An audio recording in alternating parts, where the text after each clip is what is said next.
여러분, 믿기 힘든 일이 벌어졌습니다. 72시간, 딱 72시간 만에 일본 산업계가 완전히 뒤집어졌습니다. 한국 없이도 우리는 충분합니다. 일본 정부가 이렇게 선언한 지 단 3일 만에요. 500여 20조 원이 증발했습니다. 공장 12곳이 멈춰 섰습니다. 30년 경력의 베테랑 임원이 서울로 날아와서 이렇게 말했습니다. 삼성이 두렵습니다. 제발 도와주십시오. 대체 무슨 일이 있었던 걸까요? 일본이 왜 72시간 만에 무릎을 꿇었는지, 한국이 감춰왔던 그 기술이 대체 뭐였는지, 지금부터 그 충격적인 진실을 말씀드리겠습니다. 시작에 앞서 좋아요와 구독 눌러주시면 한국의 더 많은 이야기를 소개하는 데에 큰 힘이 됩니다. 안녕하세요. 저는 나카무라 케니치라고 합니다. 도쿄에서 28년간 전자부품 조달 업무를 맡아온 사람이에요. 지금부터 제가 직접 겪은 일을 말씀드리려고 합니다. 솔직히 이 이야기를 꺼내는 게 쉽지 않았어요. 하지만 누군가는 진실을 말해야 한다고 생각했습니다. 그날 아침은 평범하게 시작됐습니다. 경제산업성 대회의실로 출근 지시가 내려왔고 저는 별 생각 없이 회의장으로 향했어요. 대회의실에 들어서는 순간 분위기가 심상치 않다는 걸 느꼈습니다. 천장에서 쏟아지는 형광등 불빛이 유난히 차갑게 느껴지더군요. 회의장에는 이미 200명이 넘는 사람들이 빼곡히 들어차 있었어요. 일본을 대표하는 전자기업 임원들이 한자리에 모인 거였습니다. 앞쪽을 보니 정부 고위 관계자가 단상에 올라서더군요. 그분 눈빛이 자신감으로 가득 차 있었어요. 뭔가 큰 발표가 있을 거라는 건 누구나 짐작할 수 있었습니다. 마이크를 잡더니 첫 마디를 꺼내셨어요. 역사적인 발표를 하겠다고요. 회의장이 순식간에 조용해졌습니다. 카메라 플래시가 여기저기서 터지기 시작했고 모든 시선이 단상으로 쏠렸어요. 한국산 부품 의존에서 완전히 벗어나겠다. 3개월 안에 의존도를 제로로 만들겠다. 이런 내용이었습니다. 발표가 끝나자마자 회의장 분위기가 완전히 달라졌어요. 박수가 터져 나왔습니다. 여기저기서 환호성이 들려왔고 옆자리에 앉은 임원은 주먹을 불끈 쥐며 소리를 질렀어요. 드디어 이날이 왔다면서요. 언론에서는 난리가 났더군요. 역사적 독립선언이라는 헤드라인이 방송 화면을 가득 채웠고 전문가들은 흥분을 감추지 못했습니다. 도쿄 증시도 즉각 반응했어요. 관련 기업 주가가 일제히 상승했고 투자자들 사이에서는 축제 분위기가 펼쳐졌습니다. 그런데 저는 박수를 칠 수가 없었어요. 손바닥에 식은땀이 배어나왔습니다. 심장이 쿵쿵 내려앉는 느낌이었고 입술이 바짝바짝 말랐어요. 주변 사람들은 환호하고 있는데 저 혼자만 다른 세상에 있는 것 같았습니다. 28년간 이 업계에서 일해온 사람으로서 뭔가 잘못됐다는 걸 본능적으로 느꼈거든요. 우리 재고가 얼마나 있는지 저는 정확히 알고 있었습니다. 72시간 분량밖에 없었어요. 한국에서 부품 공급이 끊기면 사흘도 버티지 못한다는 뜻이었습니다. 그런데 3개월 안에 완전히 벗어나겠다고요. 대안도 없이 말입니다. 회의가 끝나고 복도로 나왔을 때 동료들이 신나서 떠들어대더군요. 이제 우리가 갑이라면서요. 한국 눈치 안 봐도 된다면서 서로 어깨를 두드리고 있었어요. 저는 거기 끼지 못하고 조용히 화장실로 향했습니다. 세면대에 두 손을 짚고 거울을 봤어요. 창백한 얼굴이 비치더군요. 차가운 물로 얼굴을 씻으면서 생각했습니다. 이건 독립이 아니라 자살이라고요. 우리가 뭘 모르고 저러는 건지 아니면 알면서도 모른 척하는 건지. 한 가지는 확실했습니다. 한국이 가만히 있지 않을 거라는 것. 삼성이 어떤 회사인지 저는 28년간 지켜봐왔거든요. 그들은 당하고만 있는 사람들이 아니었어요. 우리가 갑이라고 믿고 싶었지만 현실은 정반대였습니다. 그날 저녁 집으로 돌아가는 지하철 안에서 창밖을 멍하니 바라봤어요. 도쿄의 야경이 평화로워 보였습니다. 사람들은 평소처럼 퇴근하고 가게들은 불을 밝히고 있었어요. 아무도 몰랐습니다. 이 평화로운 일상이 곧 산산조각 날 거라는 걸요. 저만 알고 있었어요. 폭풍이 오고 있다는 걸. 그리고 그 폭풍의 중심에 한국이 있다는 걸요. 그날 밤 저는 잠을 이룰 수가 없었습니다. 천장을 바라보면서 생각했어요. 대체 우리는 왜 이렇게 됐을까? 언제부터 이렇게 한국에 의존하게 된 걸까? 그리고 가장 무서운 질문이 머릿속을 떠나지 않았습니다. 한국이 정말로 멈추면 우리는 어떻게 되는 걸까? 답은 72시간 안에 나왔습니다. 그날 밤 잠을 설치면서 문득 아버지 생각이 났습니다. 아버지는 제가 이 업계에 발을 들이기 훨씬 전부터 전자부품 분야에서 일하셨던 분이에요. 젊은 시절에는 일본 반도체 산업의 황금기를 이끈 엔지니어 중 한 명이셨지요. 제가 어릴 때 아버지는 늘 자랑스러운 표정으로 회사 이야기를 들려주셨어요. 일본 기술이 세계 최고라고 우리를 따라올 나라는 없다고 말씀하시곤 했습니다. 그런 아버지의 표정이 완전히 달라진 날이 있었어요. 제가 26살 때였습니다. 아버지가 한국 출장을 다녀오신 날이었지요. 현관문이 열리는 소리에 거실로 나갔는데 아버지 얼굴이 심상치 않더군요. 평소와 전혀 다른 모습이었어요. 무언가에 깊이 충격받은 사람의 표정이랄까요? 눈빛이 흔들리고 있었습니다. 어머니가 안색이 안 좋다며 걱정하셨어요. 아버지는 그냥 피곤해서 그렇다고 하시며 방으로 들어가셨습니다. 저녁 식사 때도 아버지는 평소보다 말이 없으셨어요. 젓가락을 들었다가 내려놓기를 반복하시며 밥을 거의 드시지 않았지요. 그때 아버지가 갑자기 젓가락을 내려놓으시더니 저를 똑바로 쳐다보셨어요. 케니치, 오늘 한국 공장을 봤다. 아버지가 그렇게 말씀하셨습니다. 저는 어떠셨냐고 여쭤봤어요. 아버지는 한참 동안 창밖을 바라보시다가 낮은 목소리로 말씀하셨습니다. 저 사람들 눈빛이 다르다고요. 처음에는 무슨 뜻인지 잘 몰랐어요. 아버지가 설명을 이어가셨습니다. 우리가 10년 걸려 할 일을 저들은 3년 만에 해내려고 한다고요. 아니, 이미 해내고 있다고 하셨어요. 아버지 손이 미세하게 떨리고 있었습니다. 그 모습을 처음 봤어요. 아버지가 마지막으로 하신 말씀이 아직도 귓가에 생생합니다. 언젠가 저들이 우릴 추월할 거다. 아니, 이미 추월했는지도 모른다. 그러시면서 제 눈을 똑바로 보셨어요. 그때 가서 두려워하지 마라. 지금부터 준비해라. 그게 아버지의 당부였습니다. 솔직히 그때는 아버지 말씀을 진지하게 받아들이지 않았어요. 26살 청년이 뭘 알았겠습니까? 일본이 세계 최고라는 자부심에 차 있었고 한국은 우리 뒤를 쫓아오는 후발주자에 불과하다고 생각했어요. 아버지가 너무 걱정이 많으신 거라고 여겼지요. 그런데 세월이 흐르면서 아버지 말씀이 하나씩 현실이 되어갔습니다. 제가 조달 업무를 맡기 시작하면서 한국 기업들과 직접 거래를 하게 됐어요. 처음에는 우리가 가르쳐주는 입장이었습니다. 그들이 우리 공장에 연수를 오면 고개를 숙이고 열심히 메모를 하곤 했어요. 그 모습을 보면서 저는 속으로 생각했습니다. 저들이 아무리 노력해도 우릴 따라오려면 멀었다고요. 그런데 어느 순간부터 분위기가 달라지기 시작했어요. 거래 협상을 할 때 한국 쪽 태도가 점점 당당해지더군요.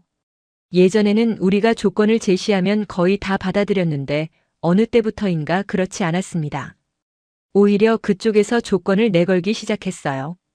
처음에는 기분이 나빴습니다. 감히 어디서 그러냐는 생각이 들었지요. 하지만 냉정하게 따져보니 그들에게 그럴 자격이 있었어요. 품질이 올라왔거든요. 가격 경쟁력도 생겼고요. 우리가 못 만드는 부품을 그들은 만들어내기 시작했습니다. 제가 한국 공장을 처음 방문한 건 그로부터 몇 년 후였어요. 아버지처럼 저도 충격을 받았습니다. 공장 정문을 들어서는 순간부터 뭔가 다르다는 걸 느꼈어요. 청결함, 정교함, 그리고 속도. 모든 것이 우리와 달랐습니다.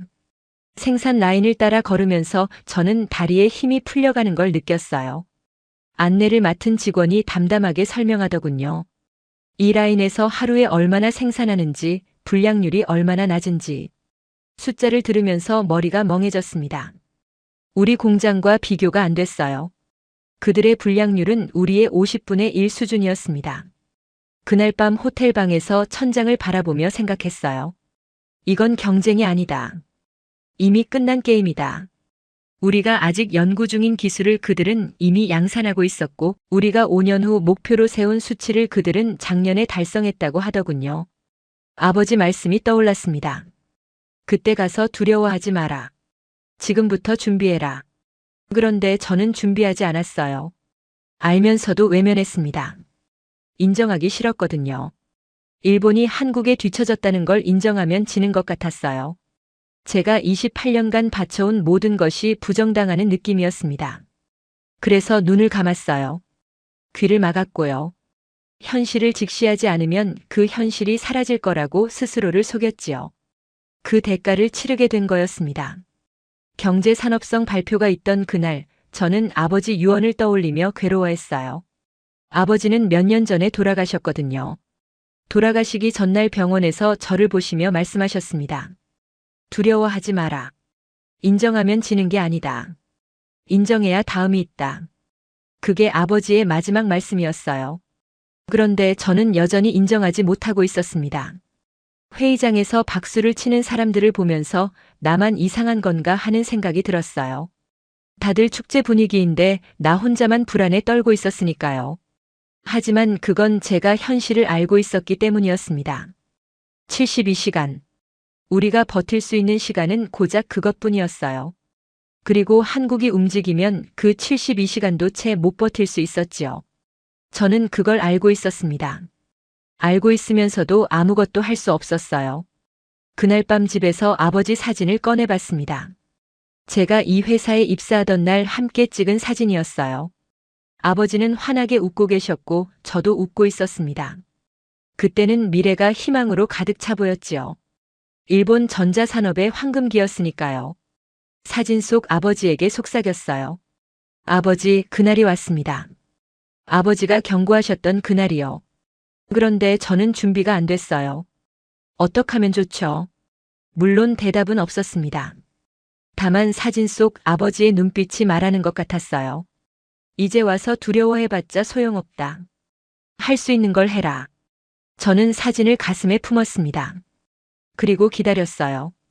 한국이 어떻게 나올지, 삼성이 무슨 행동을 할지, 그들의 반격이 시작되기를 기다렸습니다. 그리고 정확히 24시간이 지났을 때 이상한 일이 벌어졌어요. 한국에서 아무런 반응이 없었던 겁니다. 발표가 있고 하루가 지났는데 한국은 놀라울 정도로 조용했습니다. 공식 성명도 없었고 항의도 없었어요. 마치 일본의 발표가 없었던 것처럼 아무런 움직임이 없었지요. 저는 그게 오히려 더 불안했습니다. 일본 언론에서는 온갖 해석을 쏟아냈어요. 한국이 충격에 말문이 막혔다. 대응책이 없어서 당혹해하고 있다. 결국 우리가 이긴 거다. 이런 기사들이 넘쳐났지요. 인터넷에서는 조롱이 난무했습니다. 한국이 겁먹었나 보다. 큰 소리만 치더니 막상 우리가 나가니까 할 말이 없는 거다. 이런 댓글들이 올라왔어요. 회사에서 마주치는 동료들도 비슷한 반응이었습니다. 한국이 쥐 죽은 듯이 조용하다면서 역시 우리가 갑이었다고 하더군요. 저는 웃으며 맞장구를 쳐줬지만 속으로는 불안감이 점점 커지고 있었어요. 너무 조용하다. 한국답지 않다. 28년간 그들과 거래하면서 한 가지 배운 게 있어요. 한국 사람들은 당하면 가만히 있지 않는다는 거였습니다. 특히 삼성 같은 회사는요. 그들이 이렇게 조용한 건 뭔가 준비하고 있다는 뜻이었어요. 폭풍 전야라는 말이 떠올랐습니다. 24시간 동안 저는 제대로 잠을 자지 못했어요. 사무실에서 한국 쪽 동향을 계속 확인했지만 아무 소식이 없었습니다. 너무 조용해서 오히려 소름이 돋았지요. 그리고 정확히 25시간째 되었을 때 제 휴대폰에 속보 알림이 떴습니다. 삼성 긴급 기자회견 예고. 심장이 쿵 내려앉았어요. 드디어 온 거구나. 저는 곧바로 회의실로 달려갔습니다. 대형 화면에 삼성 기자회견장이 생중계되고 있었어요. 회의실에는 이미 임원 10명 정도가 모여 있었습니다. 모두 화면을 뚫어지게 바라보고 있었지요. 분위기가 묘하게 긴장되어 있었어요. 24시간 전만 해도 축제 분위기였던 사람들이 지금은 불안한 표정을 감추지 못하고 있었습니다. 화면에 한 남자가 단상에 올랐어요. 삼성 고위 임원이었습니다. 50대 중반으로 보이는 남자였는데 첫인상이 강렬했어요. 날카로운 눈매의 표정은 무덤덤했습니다. 감정을 전혀 읽을 수 없는 얼굴이었지요. 화가 난 것도 아니고 당황한 것도 아니었어요. 그냥 담담했습니다. 그가 마이크 앞에 섰어요. 회의장이 쥐 죽은 듯 조용해졌습니다. 입을 열었습니다. 삼성입니다. 목소리도 담담했어요. 어제 일본 정부의 발표와 관련해서 말씀드리겠습니다. 회의실에 있던 모든 사람이 숨을 죽였습니다. 그가 말을 이었어요. 일본 고객사들께서 저희 제품의 품질에 의문을 제기하셨습니다. 그 순간 회의실에서 누군가 코웃음을 쳤어요. 이제 사과하려나 보다 하는 눈치였지요. 저도 그러길 바랐습니다. 하지만 다음 말이 우리 모두를 얼어붙게 만들었어요. 저희는 고객의 우려를 진지하게 받아들입니다. 따라서 일본향 제품에 대해 전수 품질 검사를 실시하겠습니다. 회의실이 술렁이기 시작했어요. 전수 품질 검사라고요. 그가 이어서 말했습니다. 검사 기간 중에는 출하를 일시 중단합니다. 웅성거림이 커졌어요. 출하 중단이라니. 그리고 마지막 한마디가 떨어졌습니다. 검사 완료 시점은.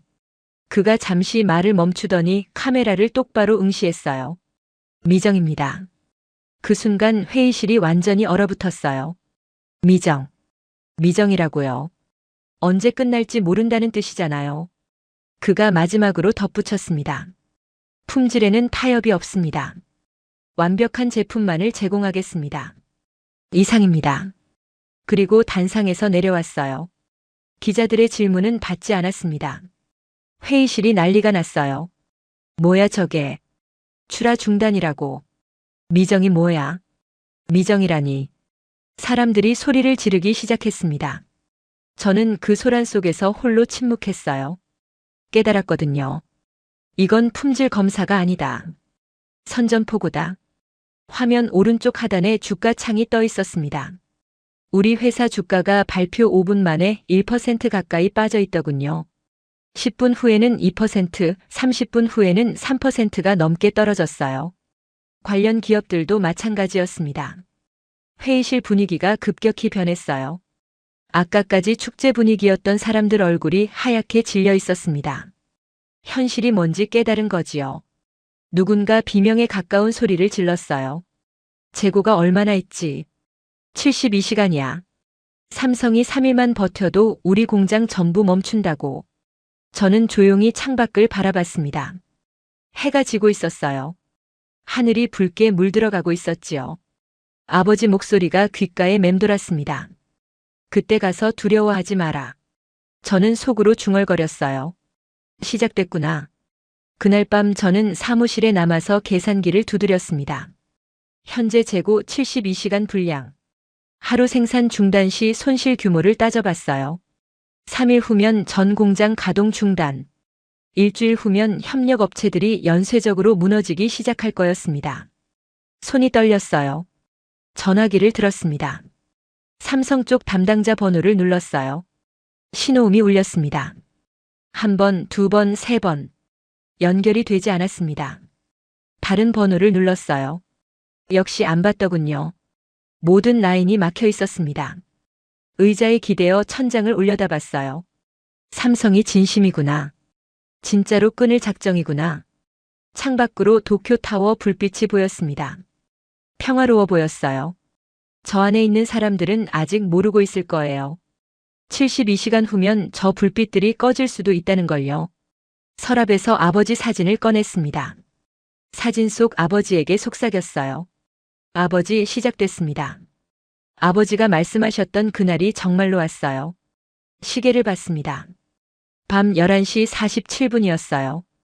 카운트다운이 시작된 거였습니다. 남은 시간은 이제 60시간도 채 되지 않았어요. 삼성의 발표가 있고 12시간이 지났을 때 우리 회사 긴급회의가 소집됐습니다. 새벽 3시였어요. 저는 본사 회의실에 앉아 있었습니다. 형광등 불빛이 피곤한 눈을 찔렀지요. 커피를 5잔째 마시고 있었지만 잠은 전혀 오지 않았어요. 아드레날린이 온몸을 돌고 있었거든요. 회의실에는 임원 15명이 모여 있었습니다. 불과 몇 시간 전까지 축제 분위기였던 사람들이에요. 지금은 모두 얼굴이 굳어 있었습니다. 현실의 무게를 느끼기 시작한 거지요.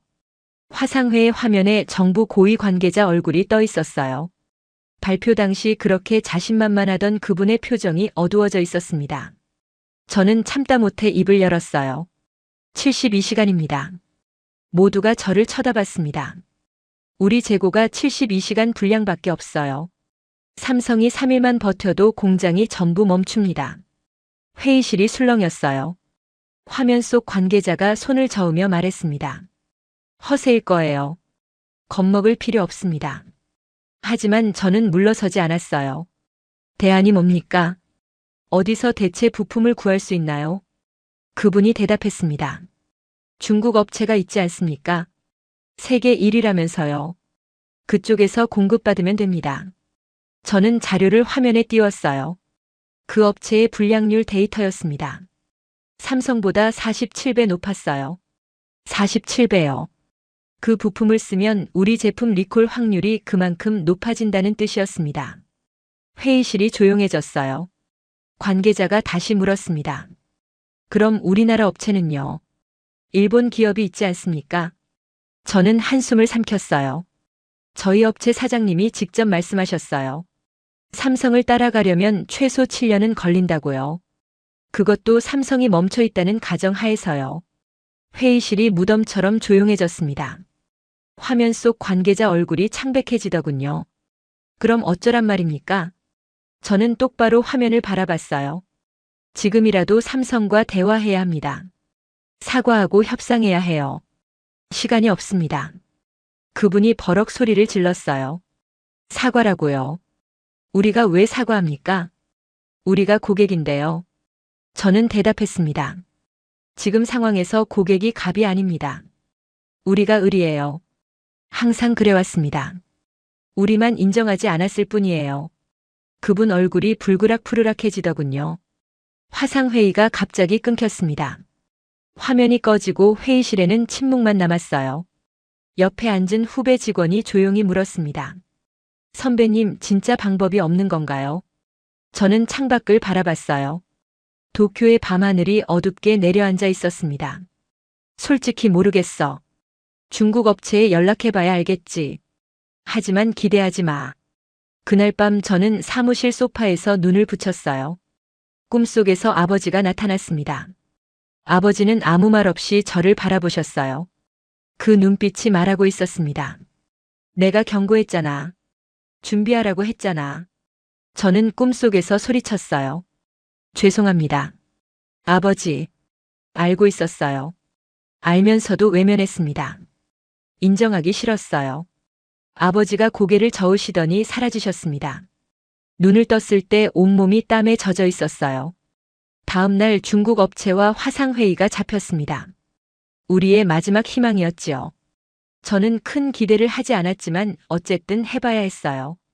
화면에 중국 업체 부사장 얼굴이 떴습니다. 50대 초반의 남자였어요. 날카로운 눈빛이었지요. 우리 쪽 관계자가 먼저 입을 열었어요. 급하게 연락드려 죄송합니다. 부품이 필요합니다. 가능한 한 빨리요. 상대방이 잠시 침묵하더니 고개를 저었습니다. 죄송하지만 도와드리기 어렵겠습니다. 회의실이 술렁였어요. 왜 안 됩니까?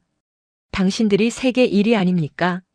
상대방이 안경을 고쳤으며 대답했어요. 1위는 양으로 1위입니다. 질은 다릅니다. 솔직하게 말씀드릴게요. 그가 서류를 들어보였어요. 삼성 불량률 0.001%. 저희는 0.047%입니다. 47배 차이예요. 일본 제품 품질 기준에 저희는 10배 가까이 못 미칩니다. 개선하려면 최소 5년이 걸려요. 그것도 삼성이 멈춰 있다는 가정하에서요. 회의실이 얼어붙었습니다.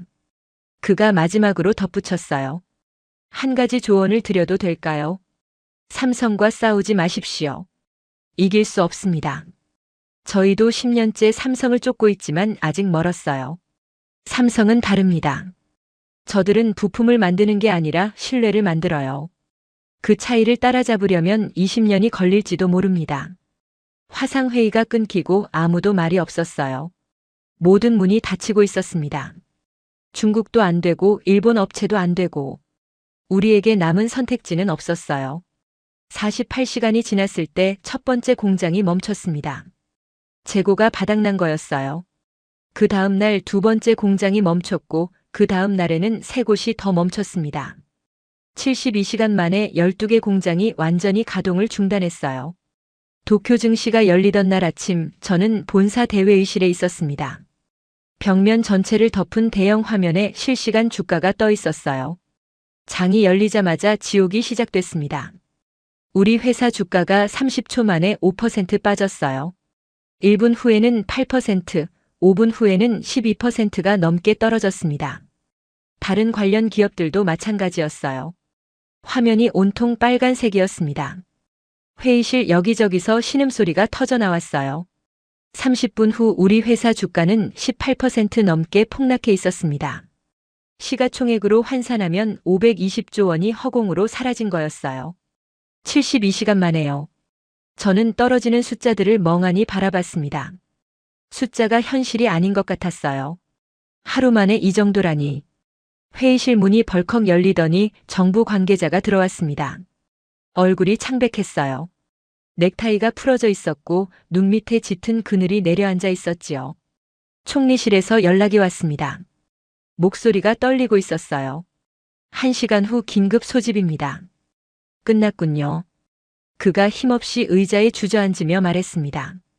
저는 휴대폰을 꺼내 뉴스를 확인했어요. 전 세계 언론들의 헤드라인이 쏟아지고 있었습니다. 72시간 만에 무릎 꿇은 일본. 삼성의 조용한 승리.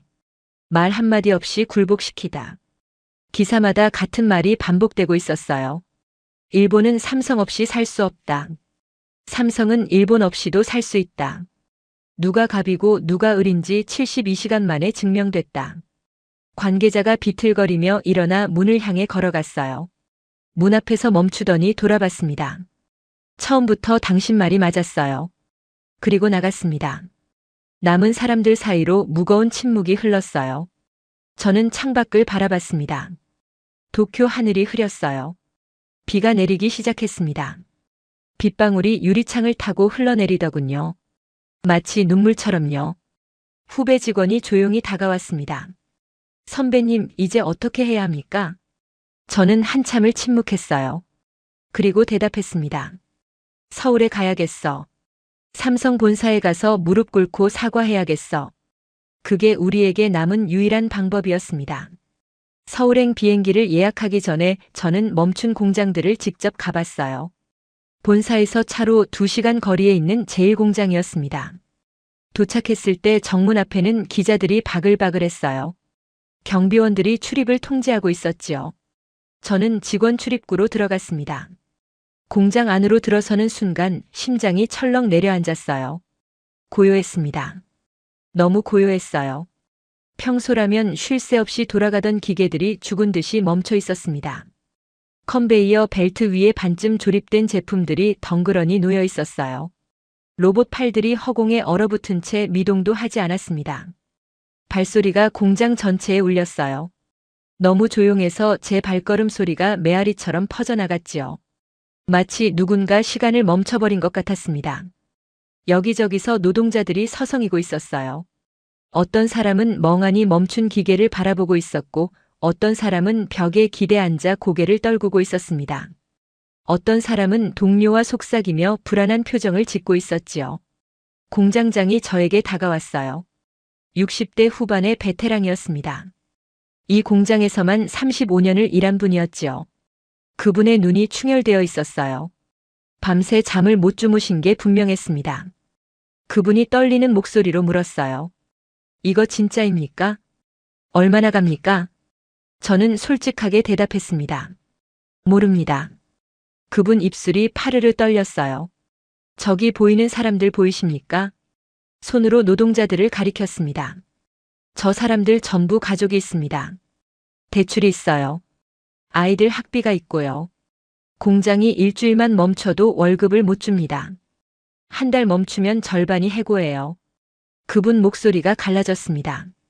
우리 업계 종사자가 얼마인지 아십니까? 85만 명입니다. 협력업체까지 합치면 수천 개 회사예요. 85만 가족이 이 산업으로 먹고 삽니다. 저를 똑바로 쳐다보셨어요. 삼성이 한 달만 버텨도 그 사람들 전부 길거리에 나앉습니다. 저는 대답할 수가 없었어요. 그분 말씀이 맞았거든요. 저도 알고 있었습니다. 하지만 뭐라고 위로하겠습니까? 공장 옥상에 올라갔어요. 난간에 기대어 멀리를 바라봤습니다. 저 멀리 다른 공장들의 굴뚝이 보였어요. 연기가 나오지 않았습니다. 평소라면 하얀 수증기가 피어올랐을 시간이었지요. 하지만 지금은 굴뚝들이 죽은 듯이 서 있었어요. 그 광경을 보면서 저는 생각했습니다. 이게 현실이구나. 우리가 자초한 일이구나. 휴대폰이 울렸어요. 또 다른 공장에서 전화였습니다. 멈췄다는 소식이었지요. 그 다음 시간에도 전화가 왔고 그 다음 시간에도 왔어요. 하나씩 공장들이 꺼져가고 있었습니다. 72시간. 정확히 그 시간 만에 12개 공장이 완전히 멈췄어요. 하루 생산 손실이 얼마인지 계산해 봤습니다. 눈앞이 캄캄해지더군요. 그날 저녁 저는 집으로 돌아가지 않았어요. 사무실에 남아서 서울행 비행기 표를 예약했습니다. 마지막 희망이었지요. 직접 가서 만나고 머리를 조아리고 부탁하는 수밖에 없었어요. 비행기가 이륙했을 때 창밖으로 도쿄 야경이 멀어져 갔습니다. 수백만 개의 불빛이 반짝이고 있었어요. 평화로워 보였지요.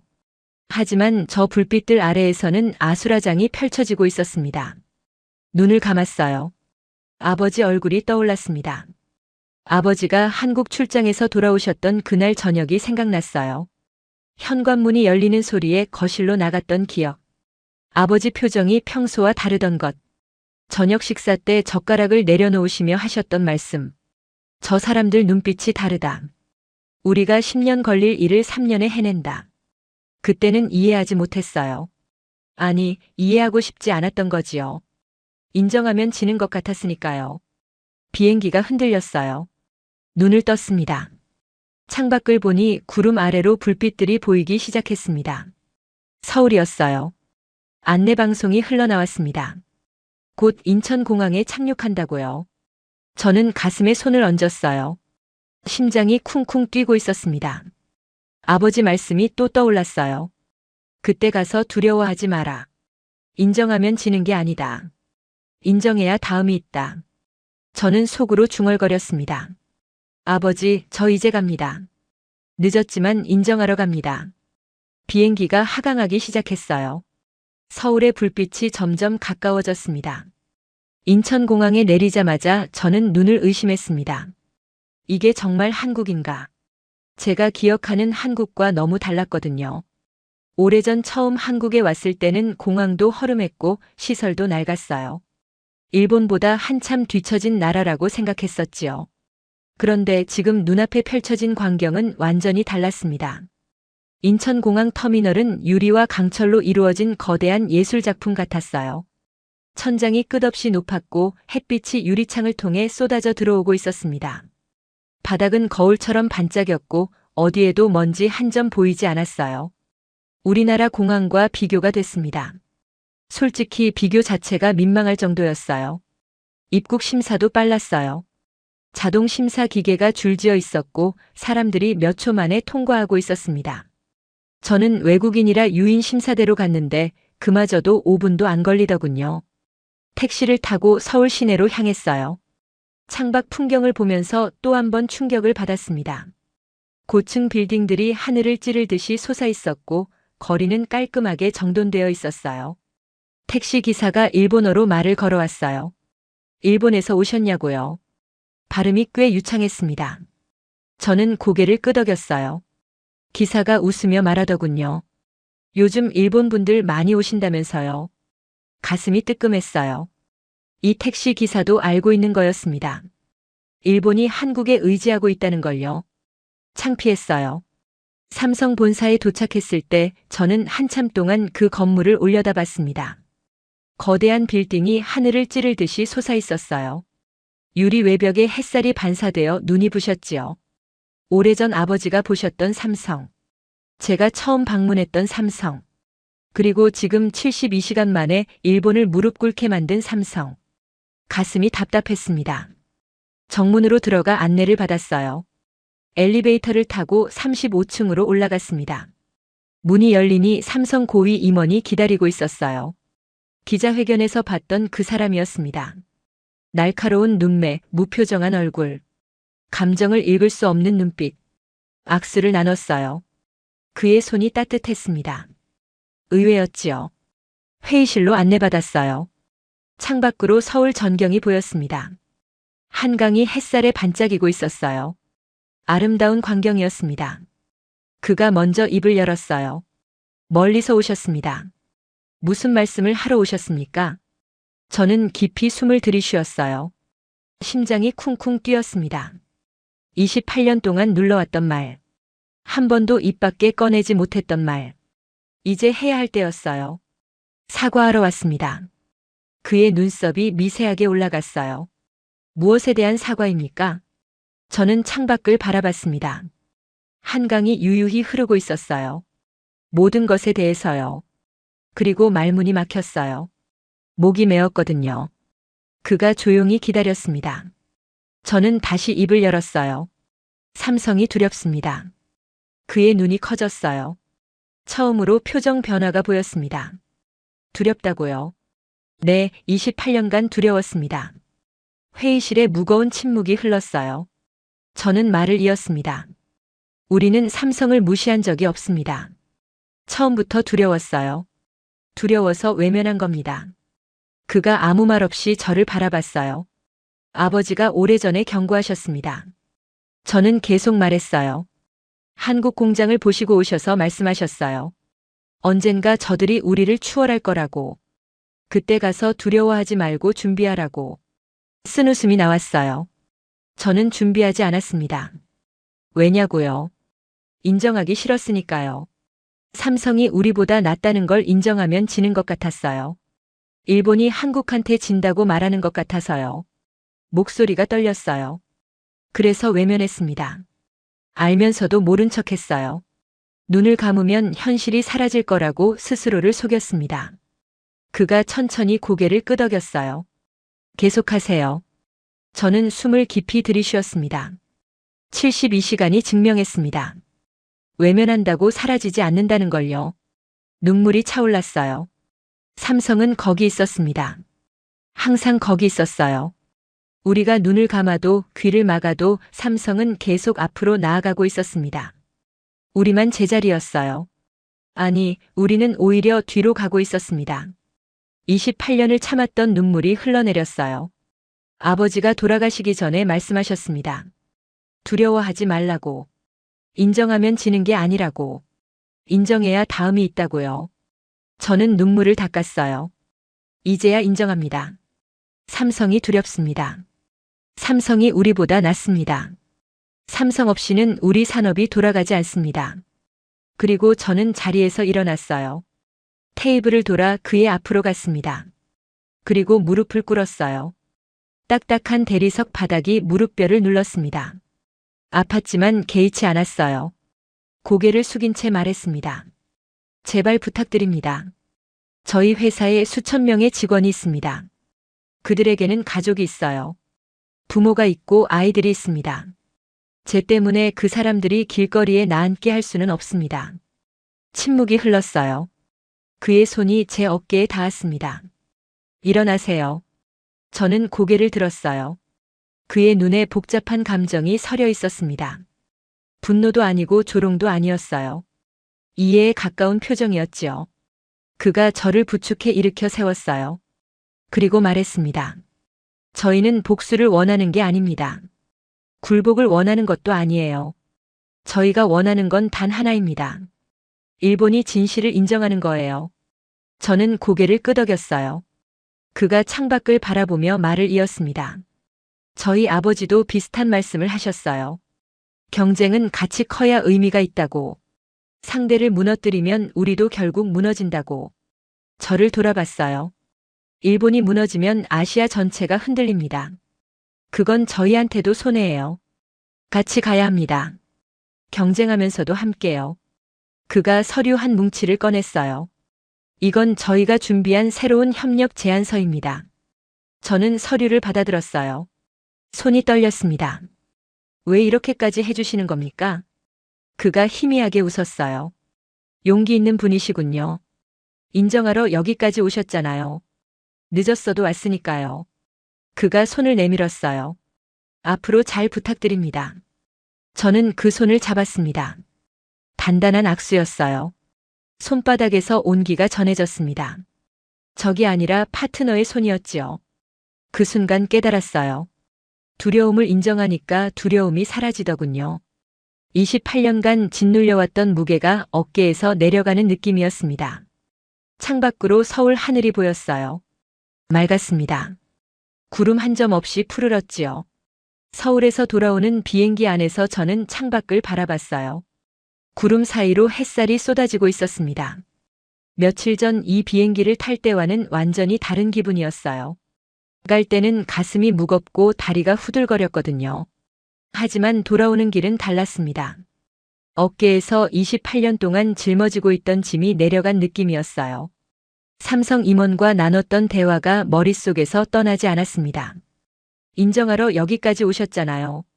늦었어도 왔으니까요. 그 말이 계속 귓가에 맴돌았어요. 도쿄에 도착하니 공항 분위기가 예전과 달랐습니다. 며칠 전만 해도 온통 어두운 뉴스뿐이었는데 이제는 뭔가 달라진 게 느껴지더군요. 희망이라고 해야 할까요? 아주 작은 빛이지만 분명히 보이기 시작했어요. 회사로 돌아가는 길에 휴대폰이 울렸습니다. 후배 직원이었어요. 선배님, 삼성에서 연락이 왔습니다. 부품 출하가 재개된다고요. 심장이 쿵 뛰었어요. 정말이냐고 되물었습니다. 네, 방금 공식 통보받았습니다. 전화를 끊고 저는 한참 동안 멍하니 서 있었어요. 됐구나. 정말로 됐구나. 눈물이 핑 돌았습니다. 부끄러워서 얼른 고개를 숙였지요. 며칠 후 공장 정문 앞에 대형 트럭이 들어왔어요. 저는 직접 마중을 나갔습니다. 직원들도 전부 나와 있었어요. 수천 명이 정문 앞에 모여 있었습니다. 다들 긴장한 표정이었지요. 며칠 동안 멈춰있던 공장이 다시 돌아갈 수 있을지 모두가 불안해하고 있었거든요. 트럭 문이 열렸어요. 부품 상자들이 보였습니다. 하나하나에 삼성 로고가 선명하게 박혀 있었어요. 그리고 그 밑에는 작은 글씨로 이렇게 적혀 있었습니다. 한국에서 만든. 저는 그 상자들을 바라보면서 가슴이 먹먹해졌어요. 며칠 전만 해도 상상할 수 없었던 광경이었거든요. 우리가 그렇게 무시했던 나라의 기술이 지금 우리를 살리러 온 거였습니다. 공장장이 다가왔어요. 그분 눈에도 눈물이 맺혀 있더군요. 이제 라인 돌려도 되겠습니까? 저는 고개를 끄덕였습니다. 그래요. 돌리세요. 다시 시작합시다. 직원들 사이에서 환호성이 터져 나왔어요. 누군가는 박수를 쳤고 누군가는 눈물을 훔쳤습니다. 오랫동안 이 공장을 지켜온 사람들이었어요. 공장이 멈춘다는 건 그들에게 삶이 멈추는 거나 마찬가지였거든요. 그날 오후 며칠 만에 기계 돌아가는 소리가 들렸습니다. 쿵쿵쿵. 그 소리가 그렇게 반가울 수가 없었어요. 심장이 다시 뛰기 시작한 것 같았습니다. 컨베이어 벨트가 움직이고 로봇 팔들이 다시 일하기 시작했어요. 죽은 듯이 멈춰있던 공장에 생기가 돌아왔습니다. 저는 사무실 창가에 서서 굴뚝을 바라봤어요. 하얀 연기가 다시 피어오르고 있었습니다. 며칠 만이었지요. 그 연기가 얼마나 소중한 건지 그때서야 알았어요. 저녁 무렵 퇴근하고 조용해진 공장 앞에 섰습니다. 깃발 2개가 나란히 펄럭이고 있었어요. 하나는 우리 회사 깃발이었고 다른 하나는 새로 건 것이었습니다. 삼성과의 협력을 상징하는 깃발이었지요. 석양빛에 물들어 붉게 빛나고 있었어요. 예전 같았으면 치욕이라고 생각했을 광경이었습니다. 일본 회사 앞에 한국 회사 깃발이 나란히 걸려 있다니. 자존심이 허락하지 않았을 거예요. 하지만 지금은 달랐어요. 저 깃발이 있기에 우리가 살 수 있는 거였으니까요. 사무실로 돌아와서 책상 위에 놓인 서류들을 정리했습니다. 내일 해야 할 일들이 쌓여 있었어요. 납품 일정 확인, 품질 검사, 직원 면담. 평범한 일상이 돌아온 거였지요. 그 평범함이 얼마나 소중한 건지 저는 이제야 알게 됐어요. 서랍에서 아버지 사진을 꺼냈습니다. 제가 이 회사에 입사하던 날 함께 찍은 사진이었지요. 아버지는 환하게 웃고 계셨고 저도 웃고 있었어요. 그때는 미래가 희망으로 가득 차 보였습니다. 사진 속 아버지에게 속삭였어요. 아버지, 해냈습니다. 28년이나 걸렸지만 인정했어요. 아버지 말씀이 맞았습니다. 인정하면 지는 게 아니더라고요. 인정해야 다음이 있더라고요. 바람이 불어와 창문을 흔들었어요. 사진 속 아버지가 웃고 계신 것 같았습니다. 저도 웃었어요. 처음으로 마음 편히 웃었습니다. 창밖으로 해가 지고 있었어요. 하늘이 붉게 물들어가고 있었지요. 내일은 또 해가 뜨겠지요. 그리고 우리는 다시 일어나서 일을 할 거예요. 예전과는 다른 마음으로요. 컴퓨터를 끄고 사무실 불을 껐습니다. 문을 나서면서 마지막으로 공장 쪽을 돌아봤어요. 어둠 속에서 비상등만 깜빡이고 있었습니다. 내일 아침이면 다시 기계가 돌아가겠지요. 주차장으로 걸어가면서 생각했어요.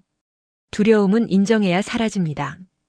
외면하면 오히려 더 삼성이 두렵다고 말하는 순간 저는 비로소 자유로워졌어요. 경쟁은 이기고 지는 게 아니었습니다. 함께 크는 거였어요. 상대를 인정해야 나도 성장할 수 있다는 걸 깨달았지요. 아버지가 옳았습니다. 오래전에 이미 답을 알려주셨어요. 저만 듣지 않았을 뿐이었지요. 이제라도 들었으니 됐습니다. 늦었어도 왔으니까요. 차에 올라타고 시동을 걸었어요. 백미러로 공장이 점점 멀어지는 게 보였습니다. 굴뚝은 이제 어둠 속에 묻혔지만 내일이면 다시 연기가 피어오르겠지요. 그게 우리의 일상이니까요.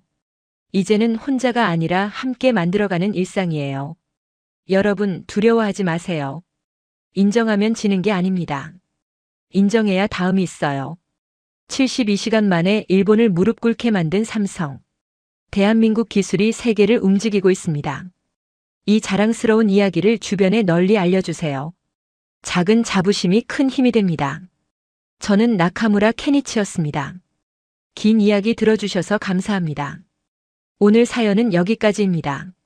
한국 무시하던 일본 72시간 만에 삼성 앞에 무릎 꿇은 이야기 어떠셨나요? 사연의 주인공에게 응원의 댓글을 남겨주세요. 지금까지 감동정거장에서 사연 전해드렸습니다. 사연이 마음에 드셨다면 좋아요와 구독 부탁드립니다. 시청해주셔서 감사합니다.